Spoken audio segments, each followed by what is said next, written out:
कितने लोग मर रहे हैं पता आपको? उस तैयारी का आदमी क्या करे जब मर जा रहा है तो? अरे रोहित सजाना जी, आज बिना अस्पताल के आदमी नहीं जाता है विधायक के अंदर। आप जाओगे आपको ट्रीटमेंट के लिए हॉस्पिटल मिलता है। आज दिल्ली में दिक्कत है, ट्रीटमेंट के लिए हॉस्पिटल नहीं है दिल्ली के अंदर। ठीक सर, टीवी की आवाज कम कर लीजिए, वापस पलट के आ रही है तो बाकी लोगों को समझ नहीं आएगा आप बोल क्या रहे हैं। आलोक शर्मा आपके पास आऊं उसके पहले मैं एक बार डॉक्टर अंशुमन कुमार को लेकर आना चाहता हूं चर्चा में। 20% बेड प्राइवेट अस्पतालों के दिल्ली सरकार अपने पास रिजर्व रखेगी, ये बात दिल्ली की सरकार ने कही तो डॉक्टर अंशुमन आप अदालत चले गए और आपने अदालत से कहा कि साहब ये जबरदस्ती है। क्यों आज आपको लग रहा है कि आपने गलत किया? जी बिल्कुल बिल्कुल ऐसा नहीं लग रहा है, मैं बताता हूं। सबसे पहले तो मैं बता दूं, जो राघव चड्ढा जी कह रहे हैं ये किया वो किया, ऐप बनाया, इसको कोई भी क्रेडिट नहीं मिलना चाहिए। कारण ये है, directive principle of the state constitution में लिखा है कि इनको जो भी सरकार में है उनको काम करना पड़ेगा, उसमें वाहवाही की जरूरत नहीं होती है। जहां तक है 20% बेड की बात है, कभी भी संक्रामक बीमारी को दूसरी बीमारियों के कॉस्ट पे ट्रीट नहीं करना होता। अगर एसी डक्टल सिस्टम और हॉस्पिटल में सारी मिक्सिंग होगी तो कैंसर के रोगी, डायबिटीज के मरीज, किडनी के मरीज कहां जाएंगे, उनकी मौत ज्यादा होगी। इनको पहले ही प्लानिंग करनी होती है।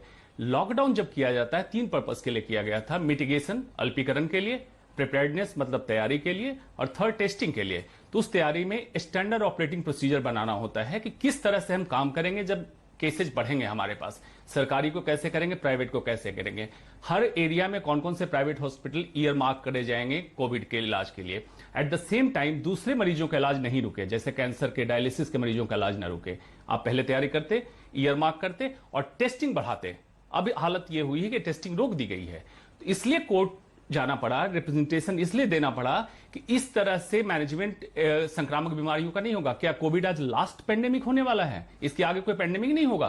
तैयारी जिस तरह से हो रही, इस तरह से डेथ रेट बहुत बढ़ने वाली है अगर हम टेस्टिंग नहीं करेंगे और प्रॉपर तरीके से स्टैंडर्ड ऑपरेटिंग प्रोसीजर के तहत प्लानिंग नहीं करेंगे। अभी जो प्लानिंग चल रही इंपल्सिव प्लानिंग है, कुछ भी हुआ सामने आया उसके तहत एक डायरेक्टिव निकाल दो। दूसरा, जो हॉस्पिटल पे एफआईआर की बात ये कह रहे हैं, इससे हॉस्पिटल डीमोटिवेट होगा, रादर देन मोटिवेट होकर काम करना चाहेगा। आप उनसे आपने पूछा कि क्या प्रॉब्लम नहीं, क्यों आप लेने से मना कर रहे हैं? आप उनकी समस्या का समाधान कीजिए। कोई हॉस्पिटल मरीज लेने से मना नहीं करेगा, उनको टेस्ट की सुविधा प्रोवाइड कीजिए, कोई नहीं मना करेगा कि अस्पताल मना कर रहे हैं। मिलके काम कीजिए साहब। आपके सामने जो व्यक्ति बैठे करते हैं, आपने पूरी बात सुनी होगी उनकी, उन्होंने आपको 5 अस्पतालों के नाम तो सामने सामने बता दिए जी। उसमें सरकारी भी है, उसमें प्राइवेट भी है, उसमें सेमी प्राइवेट भी है।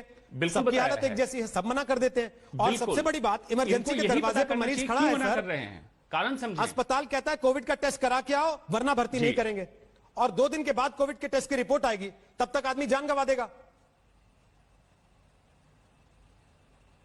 बिल्कुल बिल्कुल वैलिड पॉइंट उठाया आपने।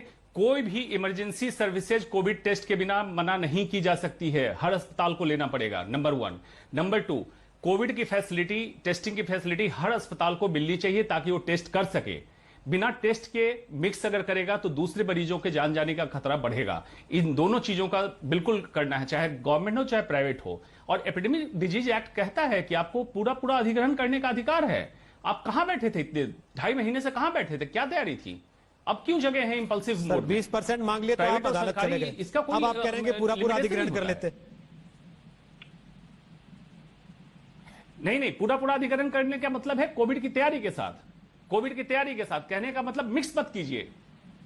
आपकी स्टैंडर्ड ऑपरेटिंग प्रोसीजर के हिसाब से मिक्सिंग बहुत ही फैटल होगा। आपको नहीं लगता प्राइवेट अस्पताल दादागिरी कर रहे हैं? कोरोना के रोगी से मिले तो मिक्सिंग फैटल होगा। आपको नहीं लगता कि प्राइवेट अस्पताल बहुत जगह दादागिरी कर रहे हैं? बिल्कुल नहीं। देखिए साहब, ऐसा है कि वही डॉक्टर काम करता है प्राइवेट में, वही डॉक्टर काम करता है सरकारी में। डॉक्टर के लेवल पे कोई भी ऐसा नहीं करना चाहेगा क्योंकि उसका काम ही इलाज करना है। लेकिन उससे जरा डॉक्टर से कभी पूछिए कि उसकी तकलीफ क्या है। उसको पीपी किट पूरी तरह मिल रही है, टेस्टिंग की सुविधा मिल रही है, क्या मरीज जो आ रहे हैं उनको बेड के, मैंने ये भी सुना डिस्क्रिपेंसी है, ऐप पे बेड दिखाया जाता है खाली। उस अस्पताल के डॉक्टर से बात कीजिए तो उन्होंने कहा कि अस्पताल बेड डॉक्टर साहब कुछ दिन पहले इसलिए सारे डॉक्टर बड़े खुश थे कि हमें कोरोना वॉरियर का सर्टिफिकेट मिल रहा है, हमारे लिए ताली बज रही है, हमारे लिए फूल बरसाए जा रहे हैं वायुसेना को बुला के, हमारे लिए पीपी किट अपना देश खुद ही बनाने लग गया है, वेंटिलेटर अपने देश में खुद ही बनने लग गया है, सारी व्यवस्था हो रही है। आज अचानक से जब अपने हाथ से निकली चीजें तो सब टोपी ट्रांसफर करना चाहते हैं। अस्पताल कहता है हमारी गलती नहीं, सरकार कहती है हमारी गलती नहीं। तो गलती किसकी है? उस आदमी की सर जिसको कोरोना हो गया।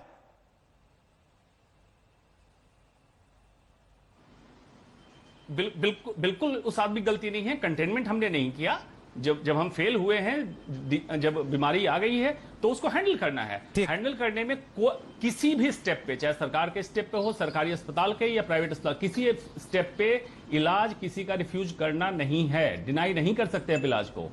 बिल्कुल ये ट्रुथ है। तो डिनाई करें तो एफआईआर कर दें, एफआईआर करें तो आपको बुरा लग रहा है कि एफआईआर क्यों कर दी, और आप कह रहे हैं उसके बाद तो वो बिल्कुल काम नहीं करेगा। नहीं, एफआईआर डिमोटिवेटिंग हो। मैं कह रहा हूं कि उसी जड़ तक पहुंचिए, जिसको हम टेक्निकल कहते हैं रूट कॉज एनालिसिस। आप जानिए कि क्यों मना किया गया। बिस्तर था, अगर बिस्तर था तो मना किया, गलत किया। कोविड के टेस्टिंग के लिए मना नहीं करना चाहिए, बिल्कुल मैं एग्री करता हूं कि इमरजेंसी एडमिशन बिल्कुल होना चाहिए, इमरजेंसी जो मरीज वहां पहुंचा है। ठीक है। तीसरी बात कि सरकारी सुविधाएं कितनी स्ट्रांग है, टेस्टिंग किस अस्पताल में, सारी चीजों को देखिए आप पहले। ठीक है, आलोक शर्मा बोलिए।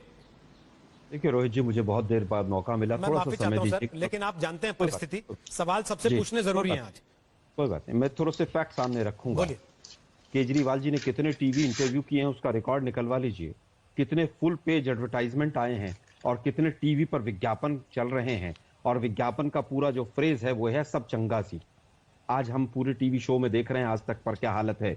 अभी राघव चड्ढा जी ने 17 मिनट तक गुणगान किया। हाईएस्ट पॉजिटिविटी टेस्ट रेशियो है दिल्ली के अंदर, 36 हॉस्पिटल हैं दिल्ली के, 36 में से मात्र 5